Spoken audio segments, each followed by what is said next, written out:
blessed day po sa ating lahat, mga kapatid. At tayo po ay magbubulay-bulay ng salitaan ng Diyos. At tayo po ay magsisimula sa panalangin. Purihin ka, O Diyos, na makapangyarihan sa lahat, Hari ng mga hari at Diyos ng mga Diyos. Kami po ay humihingi ng kapatawaran sa lahat ng aming pong pagkakasala, maging sa lihim man po at sa lihim at sa hayag, Panginoon, namin pagkakasala, Panginoon. Patawad po, Panginoon, nawa, Panginoon, sa aming pong bibahagi, Panginoon, ng mga salita, Panginoon, ay give us revelation, Panginoon, and give us understanding with your words, Panginoon. Let your Holy Spirit manifest sa lahat po ng sa lahat ng mga salita po, Panginoon, na mababahagi, Panginoon, sa pangyayari po na ito, Panginoon. Ito po, Panginoon, ay para sa iyong kapurihan, kaluwalhatian, sa pangalan ng Panginoong Jesucristo at sa gabay patnubay ng Banal na Espiritu Santo. Amen. So, mga kapatid, ang pag-uusapan po natin ay ang salita ng Diyos. What is the gospel? O sa ibang salin, ito ay Evangelion. Evangelion. Ang transliteration ay Euangelion. Ito po ay galing sa Strong Concordance, and it pronounced as Euangelion, which means the good news. Bakit po kailangan nating malaman ang good news? Ang good news po ay nanggaling sa ating Panginoong Jesucristo. Siya po ay nagbigay po sa atin ng ibinahagi po niya sa atin ang good news na ito. At yung good news na ito ay kahalintulad ng isang libro na may sumulat ng mga bagay, kunwari mga gamot na makakagamot sa isang tao, na nakalagay dito sa libro na to, na kung ang libro na to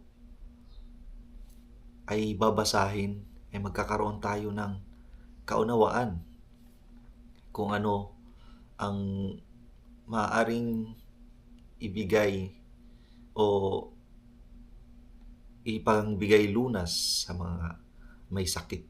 Kumbaga, ang libro na iyon ay napakahalaga na dapat malaman ng mga tao, sapagkat ang libro na ito ay magkakaroon ng kalunasan sa sakit. Kaya napakahalaga na malaman ng mga tao kung ano ang good news. So, sa ating pong pagbubulay-bulayan ngayon ay ano ba ang gospel according to the Bible? Ito po ay ang God's kingdom ay malapit nang dumating. Yan po ay sinabi ng ating Panginoon. Dapat po tayo ay una pong gagawin po natin ay mag-repent. The forgiveness of our sins. Kailangan po natin mag-repent. And there should be a salvation. Merong salvation, a free gift of God. There is a new life and eternal life to all who repent and believe in Him and follow Him. So, hindi lamang po siya for believing. It should have an application. So, ang sabi po ay God's kingdom is being revealed. Na-reveal po siya sa atin nung ipinagkaloob ito ng ating Panginoong Hesus na binahagi niya ang kanyang ang ang salita ng ating Panginoong Diyos. Jesus is the Savior sent by the Father. Pinagkaloob talaga ng Panginoong Diyos Ama na tayo po ay maligtas, sapagkat kung sa ating sarili lamang ay wala tayong kakayahan, sapagkat ang lahat ay makasalanan. Nababasa po natin yan sa Romans 3:23, sapagkat walang nakaabot sa kaluwalhatian ng Diyos. Lahat ay nagkasala. Walang ibang tao ang matuwid, kundi ang Diyos lamang. Ngunit, dahil justice ang ating Panginoon, meron siyang kabayaran sa kasalanan. Hindi pwedeng iyon ay ipagliban o walang anumang kundi mayroong kabayaran po ang kasalanan, which is mababasa po natin sa Romans 6:23 na ang nakasulat po doon ay for the forgiveness, for the kabayaran ng kasalanan ay kamatayan, di ba? Ngunit sinasabi rin po doon na ngunit ang biyaya ng Diyos ay buhay na walang hanggan sa lahat ng nananampalataya sa ating Panginoong Jesucristo. Hindi ba napakabuti ng ating Diyos na ipinagkaloob niya ang kanyang kaisa-isang anak? Mababasa po natin yan sa John 3:16 that God so loved the world that He gave His only one begotten Son, that whosoever believes in Him shall not perish but have everlasting life. Ang Diyos ay mapagmahal. He is merciful. Kaya ipinagkaloob niya ang kaisa-isa niyang anak upang matubos tayo, sapagkat hindi natin kayang tubusin ang ating sarili. Kahit anong gawin nating mabuti, kahit anong gawin nating pagpapakabuti sa ating sarili, ito ay itataas lang natin ang ating sarili at hindi ang Diyos. Kaya when we say that we have not sinned, dinadaya natin ang ating sarili, sapagkat yun na ay nakasulat sa Biblia na ang tao ay nagkasala at hindi nakaabot sa kaluwalhatian ng Diyos. So, ang Diyos ay nagbigay ng dahilan o way para tayo ay makatakas sa kasalanan. At yun ay binayaran ng ating Panginoong Hesus sa cross ng Kalbaryo. Kung mababasa po natin sa New Testament, nandoon po nakalatag lahat ng kung paano po naghirap ang ating Panginoong Hesukristo para sa ating kalayaan sa kasalanan, upang tayo ay hindi mahiwalay sa ating Diyos Ama, sapagkat we are separated by God through our sins. To our Jesus Christ, the Son of God, give us hope na ang sino mang manampalataya sa Kanya ay magkaroon ng buhay na walang hanggan. So, sa Old Testament, ang promise, there is a promise of God that we need to proclaim for those who bring the good news. Mabasa po natin yan sa Isaiah 49 na mayroong magpuproclaim ng good news na ang salvation. The good news is the salvation to the mankind of people na kailangan ay mangyari, sapagkat ito ay plano na ng Diyos. Plano na niya noong time na nagkaroon ng kasalanan. Nagsimula po ito kay Adan sa unang paglikha ng Diyos ay nagkaroon ng kasalanan ng tao. At dahil doon ay gumawa ang Diyos ng plano, at iyon ay upang magbigay ng salvation sa ating mga tao. So, ang sabi po sa Isaiah 49, "Don't be afraid to shout it out because there is your God." I-proclaim po natin ang good news, the salvation, na mayroong tagapagligtas, that the kingdom of God is near.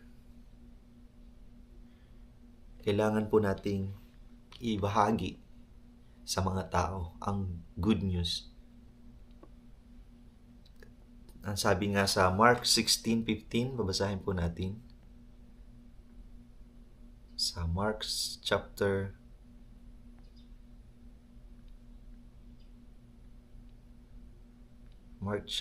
16:15. Amen. Pagkatapos, sinabi ni Jesus sa kanila, "Humayo kayo sa buong mundo at ipangaral ninyo ang magandang balita sa lahat ng tao. Ang lahat ng sasampalataya at magpapabautismo ay maliligtas, ngunit ang hindi sumasampalataya ay parurusahan." Amen. So ito po ang application po ng isang lingkod ng Diyos, na tayo po ay humayo at ibahagi ang salita ng Diyos, the good news, especially the good news of God, that the kingdom of God is near, na tayo po ay magkaroon po ng repentance and accept the gift of God, which is to believe that Jesus Christ died on the cross for our sins. Walang ibang makakapagligtas sa atin kundi ang ating Panginoong Jesucristo, na siyang nagbigay sa atin ng pag-asa na makapiling natin ang ating dakilang Diyos Ama. So, now that we know the promise of God, while the good news, and we know also the good news now we are going to understand who is this salvation. The beginning of the good news is of Yeshua the Messiah. In Hebrew, it pronounced as Yeshua. In English, Jesus or Joshua, the son of Elohim. He is the anointed one, or the Messiah. The Messiah, ang ibig sabihin po ng Messiah is the deliverer. Siya po ang magbibigay ng kaligtasan sa atin. So, the gospel illustrates a person that has much full of debts. Kagaya sa atin, marami tayong pagkakautang, and he cannot be able to repay it ever. Every day he is afraid in every day of his, because he knew that is a time of repayment, of judgment. But the one day, the debtor came, not asking him for repayment. But the debtor wonderfully make a decision. But suddenly he pay all of his debt, not because this man is deserved of it, of the unworthy. Not because man is deserved, but because of his love to that man. Mababasa po natin yan sa Matthew chapter 18 verse 23 to 27. So,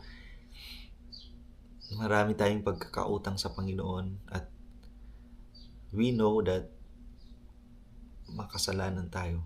So, the gospel told us that we need to accept only, to believe. Wala nang iba. So, the action ang ating pong magagawa ay to believe. And through the works of our Lord and Savior Jesus Christ, we are saved. So, The core of the gospel is Jesus is preaching the gospel. And the kingdom of God is at hand. Repent and believe in the gospel. Kailangan po nating maniwala. Repent, believe, so that we can enter the kingdom, the God's kingdom. So, ang Diyos ay mapagmahal. He is merciful. So, mababasa natin yan sa John 3:16 to 17. For God so loved the world that He gave His only begotten Son, that whosoever believes in Him should not perish but have everlasting life. For God did not send His Son into the world to condemn the world, but the world through Him might be saved. Purihin ang Diyos. Dahil sa napakabuti, He is a merciful and full of grace God. He gives us God's love and salvation. Napakabuti ng Panginoon. He gave His own life para sa atin. So, bakit nga ba pumunta ang Panginoon? Why Jesus came? Sa Luke chapter 9 verse 10, for the Son of Man has come to seek and to save which was lost. Tayo po ay naliligaw ng landas. So, Jesus came to rescue the sinner. Hindi po siya nag-rescue ng mga banal, kundi ng mga sinner, mga kasalanan na tao. So, the gospel is the good news for the salvation of mankind. So, we are being saved by the full of grace of God. The good news to the poor and broken. The Spirit of the Lord is upon me, sabi ng Panginoon. He has anointed me to preach the gospel to the poor, to proclaim liberty to the captives, recovery of sight to the blind, to set at liberty to those who are oppressed, to proclaim the acceptable year of the Lord. So the gospel includes the healing, the freedom, and the deliverance through Christ. So there is also eternal life through faith in Jesus. So when you accept the gospel, the good news, this is written in the book of John chapter 6 verse 40, and this is the will of Him who sent me, that everyone who sees the Son and believes in Him may have everlasting life, and I will raise him up at the last day. Believing the gospel and the Lord and Savior Jesus Christ will give us the way to heaven. Nasabi nga ng Panginoon sa John 14:6, I am the way, the truth, and the life. No one comes to the Father except through me. Salvation is only through Jesus Christ. So, ito po ay ang gospel ng Panginoon. The good news of God, that the kingdom of God is near. Our action, our application would be repent on your sin and believe in Jesus Christ, that He is our perpetuation, or ang ating siya yung naging way para sa atin, na siya ang dumanas ng lahat ng hirap para sa ating mga kasalanan. So, siya ang kapalit, naging kapalit sa atin, na imbis na tayo yung pahihirapan, ay siya ang nagsakripisyo para sa atin. Napakabuti ng Diyos. Kasi kahit anong sakripisyo pa ang gawin natin, hindi natin makakaya sapagkat tayo ay makasalanan. The Holy God made in come in with flesh. Kumbaga bumaba siya. Binaba niya yung kanyang umalis siya dun sa kanyang kinaupuan na trono upang bumaba at kunin at mag-anyong tao upang tayo po ay magkaroon ng kaligtasan. He sacrificed everything para sa kanyang pag-ibig sa atin. Na mahal tayo ng Diyos at hindi tayo pinabayaan. God is a merciful one. Sabi nga ng salita ng Diyos sa John 10:10, I have come that they may have life and that they may have it more abundantly. Ayaw ng Diyos tayo ay mahirapan. Ayaw ng Diyos na tayo ay mapunta sa impyerno na habang buhay tayo ay maghirap doon. So God gave us a way out from the hell na doon ay mananangis ka. Walang kapayapaan doon. Walang kaligayahan doon. Only fear lang maranasan mo doon. Tremble, kapigatian. But God have come that they may have life, na magkaroon tayo ng buhay. Ang gustong buhay ng Diyos ay kasama niya tayo, piling niya tayo. Give us joy in our hearts.